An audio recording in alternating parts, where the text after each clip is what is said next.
In this video, we'll take a look at representations in Luther, our set episode of Luther, with a particular focus on representations of women, and alongside that take a look at the target audience and audience pleasures in terms of use and gratifications. As you can see already from the start there, we have three strong female protagonists in this episode of Luther. And this is unconventional in terms of crime drama, but perhaps more conventional of modern crime drama.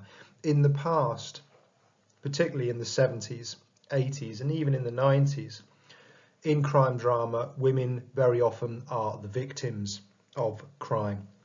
They tend to fill the simple roles of the wife and the girlfriend, Prop would argue, the princess, or the WPC or the minor professional role. And particularly in the 70s, if we're considering something like the Sweeney, female characters were only ever confined to the domestic sphere, or if they were in work, they were in an administrative role rather than a strategic role. And it would be unusual for women who were not conventionally attractive to appear. They were very much there for the gratification of the male viewer. Modern expectations of women in crime drama have shifted, and of course they've shifted because attitudes to gender are shifting all the time, and a genre must adapt in order to reflect the social context in which it is produced. So in modern crime drama, we have women much more likely to be solving crime than they used to be. Women expected to be senior professionals, but still on top of their home lives. Prop might define them as the hero here rather than the princess. And we are much more likely to see female characters who are not conventionally attractive. We might think of Vera as a particular example, not immaculately dressed, not heavily made up. So expectations and stereotypes of female characters have shifted and continue to shift to reflect the context in which these programs are produced. And we see that quite clearly in Luther. We have Rose, the female boss here. She is the boss of Luther. She is in a position of authority. Likewise, we see Zoe, a professional female who is very much comfortable, and in fact more comfortable in the world of work than she is in the home. And then we see actually a further progression of the female character in Luther, because we have Alice, not just a strong, powerful, dominant female character, but a villain. Very unusual for the woman to become the villain, and here we see that in Luther, a real progression in terms of female representation. So the type of question you'll be asked in the assessment for Luther in terms of media language and representations, you will be shown an extract from the set episode, approximately 5 minutes, might be a bit longer. You will get to watch that extract 3 times, but crucially, you will have 5 minutes between the second and the third viewings to make notes. The other viewings you should be thinking about what's going on. You must refer to examples from the extract given. You can, but you don't have to, refer to examples from elsewhere in the set episode if those references help to support the points you're making about the extract. It might be that you're referring to the character from earlier on, so you can talk about their development at this point, or you might refer to an example from later on, so you can talk about their further development in character or representation. And these are the types of questions you might get. So you might get something quite broad, such as explore how men or women or gender is represented, explore how ethnicity is represented, or the police are represented, or London is represented. You might get something more specific, which is explore how costume is used to create meaning, explore how camera is used or settings are used. So it's either going to be quite broad, or you might get something a little more specific. Either way, you are going to be required to focus on the 4 areas of film language. You can also refer to codes and conventions and things like that, but ideally your examples, you will use media language and you'll be using the media language associated with camera, mise-en-scène, editing and sound. I'll take a bit more of a look at camera in a second, but for mise-en-scène you can be commenting on costume, lighting, props, setting. Editing, you're going to be looking at cut frequency, length of shot, shot reverse shot, which is an editing technique, straight cuts, fade cuts if they're appropriate, although most cuts are straight cuts, and then transitions between shots as well, and you can talk about things like juxtaposition. And then in terms of sound, lots of different types of sound, but really for Luther the only 2 you're going to be concentrating on is diegetic dialogue and non-diegetic soundtrack. And you might talk about diegetic sound within the shot as well that isn't dialogue. So you'll have diegetic sound, diegetic dialogue and non-diegetic soundtrack. In terms of camera, just a reminder, and this should all be very familiar, a reminder of some of the key terminology. In terms of camera shots, you might be referring to an extreme long shot, which shows the entire scene, a long shot, which is the full length of a character's body, a mid shot from the waist up. A close-up would be zoomed in slightly, probably on their face. An extreme close-up would be zoomed in further, maybe on their eye or their hand, or a 2-shot, a shot with 2 characters in, can be important. We see lots of those in Luther. In terms of camera angles, a low angle shot, which is the camera low down pointing upwards, often used to signify a position of power. A high angle shot from a high position looking diagonally downwards, that is often used to belittle a character or make them look less powerful. An eye level shot is often about equality. Bird's eye view, a point of view shot, and an over the shoulder shot. And then in terms of movement, we have lots of different types of movements. I'm only going to focus on 3 because these are the 3 main movements used in Luther. A tracking shot which follows the character as they move. We see lots of that with Luther in particular, to elevate his sense of purpose. A pan, which is used to sweep across the scene, and then a zoom, which is self-explanatory. So let's have a look at representations of women, focusing mainly on Alice, because Alice is the principal main character, although we do have 3 strong female characters in this episode, more strong female characters than we have male characters, which is interesting in itself. So our first introduction to Alice, she is painted very much as the damsel in distress, the stereotypical, outdated stereotype of the woman in need of a male saviour. The first shot, top left there, we see Alice obscured by the chair almost to promote her insignificance. She is clearly in a position of distress. We then shift along to the close-up of Alice's face, which paints her as distressed, and then we get the close-up of Alice's hands, which are covered in blood. Again, this is the damsel in distress. However, the blood might also be seen to foreshadow the guilt that Alice feels, or doesn't feel, I should say.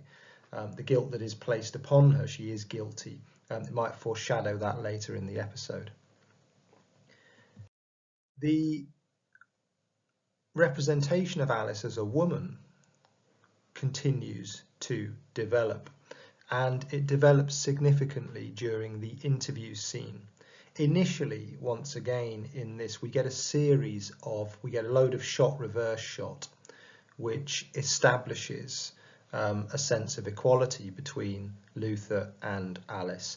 But initially, Luther is very much in charge. You'll see in these 2 shot reverse shots here, Alice again in a position of distress, Luther in a position of strength and confidence. However, then Luther becomes suspicious, as you'll know, and he leaves the room. When he comes back in this shot bottom left here, we see what is known as the breaking of the 180-degree rule. Now, normally an interview like this would take place from one camera position, because to go from the other side to break the 180-degree rule would be to create disorientation.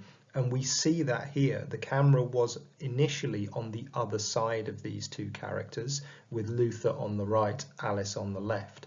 Here, when he comes back into the room, we see the camera switch to the other side. That is disorientating for the viewer. It breaks the order of things. And I think that's been done really to reveal that the natural order has been broken down here. The natural order of gender expectation, with the man dominant and the woman as subservient, has been broken down. And we increasingly see Alice grow in dominance from this point on. The two shot actually establishes an equality between them, and then increasingly we get a series of these close-ups of Alice which reveal her growing confidence throughout this scene. So we have an expectation initially, then a disruption, and then the growing strength of the female character. And we continue, obviously, as you'll know, to see Alice grow in strength throughout this episode. This close-up here is at the end of the scene where Luther visits Alice in her flat, and we see the exchange between them. And Alice uses her sexuality over and over again to gain strength and dominance. It makes Luther feel uncomfortable. That is a progressive representation of women, not sexualized by the male gaze, but in control of her own sexuality in order to gain dominance over the man. And we see in this close-up here the way in which Alice is able to exploit femininity as a tool of power. Here she rolls the hat pin over her lips in quite a sexual manner, but also she's using a female prop here as a tool of power. The hat pin is a stereotypically female prop that is being used as a weapon here, and that symbolizes the way in which Alice is able to weaponize her femininity. I'm going to go to Zoe briefly here because it's relevant to the next bit I'm going to look at. Zoe is a strong female character. We see moments of weakness, of course we do, but it's crucial that Zoe is very much part of the working world. This is where she is comfortable. We see in the shot on the right here, Zoe in smart business dress, in her office. The background of books presents her as educated, as learned, as professional. This is a progressive representation of women in crime drama. No sense of sexualization. She is very much in control of her identity here. And in the shot on the left, we get a series of these over-the-shoulder shots behind Zoe from a high angle, which makes her look dominant and Luther inferior. Luther is very much in a position of weakness here. And that's significant when we progress to the next scene, because we've got this strong female character. And in the shot on the left here, we initially see Zoe walking out of the office. She's going to have a cigarette. And we see her once again in that smart business dress. The diegetic sound of the stilettos at once present her as a stereotypically feminine sound, but also a sound of the professional world. So she's a woman who is comfortable in the professional world. She's asserting her strength here. But then we get that transition to the close-up, and the non-diegetic soundtrack steps up here. The sound intensifies and deepens. This is a disruption. And we get the close-up of Alice taking Zoe hostage. Here we can see her using the hat pin, using that symbol of femininity as a tool of power and manipulation. Zoe, of course, has been reverted to the damsel in distress here, but unusually it is a woman that has caused that position of distress. Normally, the woman in crime drama would be at the mercy of the man. Here we see a woman, yes, she's the damsel in distress, but she is also at the mercy of another woman. I've put this bird's eye view shot in because we get a number of straight cuts and transitions between the close-ups of Alice and Zoe and the bird's eye view. Again, this is disorientating for the viewer, and I think it is again revealing to us that this is a breakdown in the natural order of things. As I've explained, a woman in a position of power, a woman as the villain, is breaking down normal expectations, and the disorientating cuts between close-ups and bird's eye, I think, very much reflect that idea. And then we see, I put this one in again because you'll notice the focus of the camera shifts between Alice and Zoe in order to present Alice's strength and Zoe's weakness. So the focus shifts in order to give us the contrast between feminine strength and feminine weakness here. Zoe's language is quite, Alice's language is also quite sexual here. This is a woman very, very much comfortable with sex and with sexuality.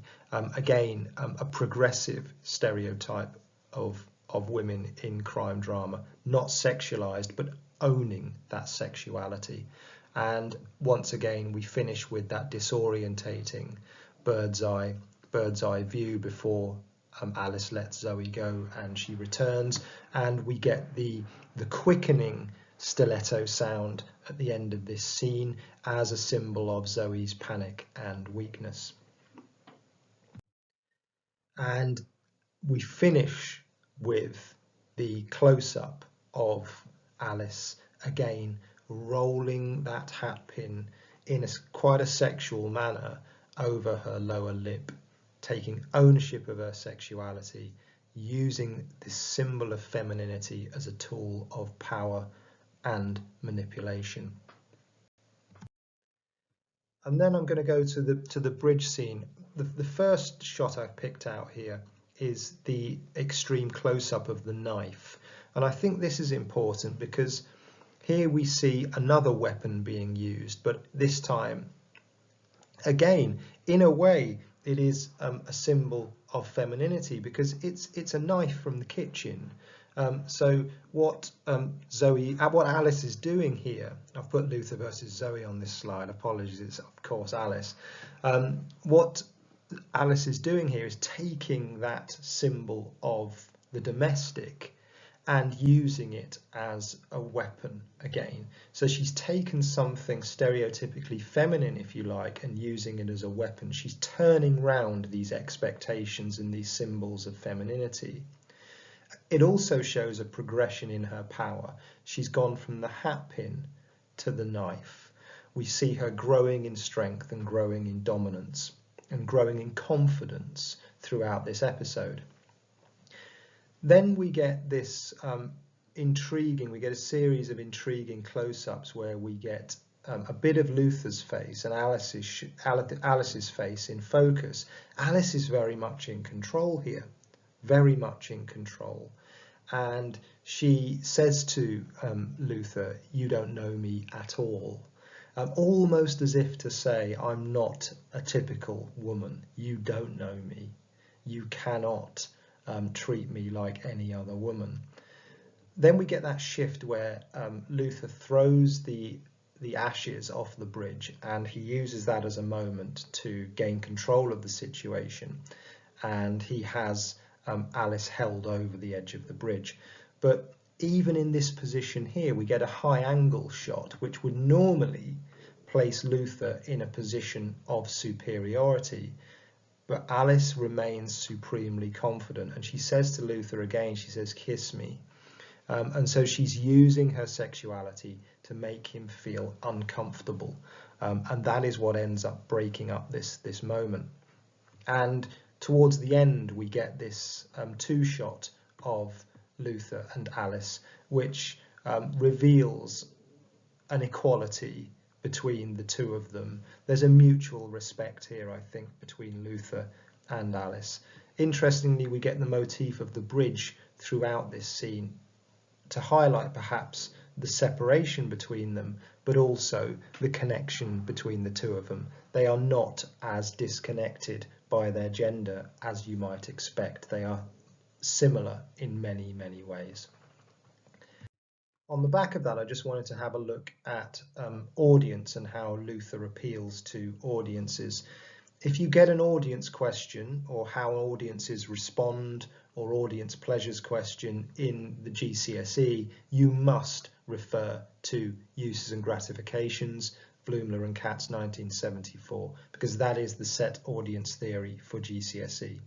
As a reminder, Blumler and Katz theorized that audiences were no longer passive recipients of the media.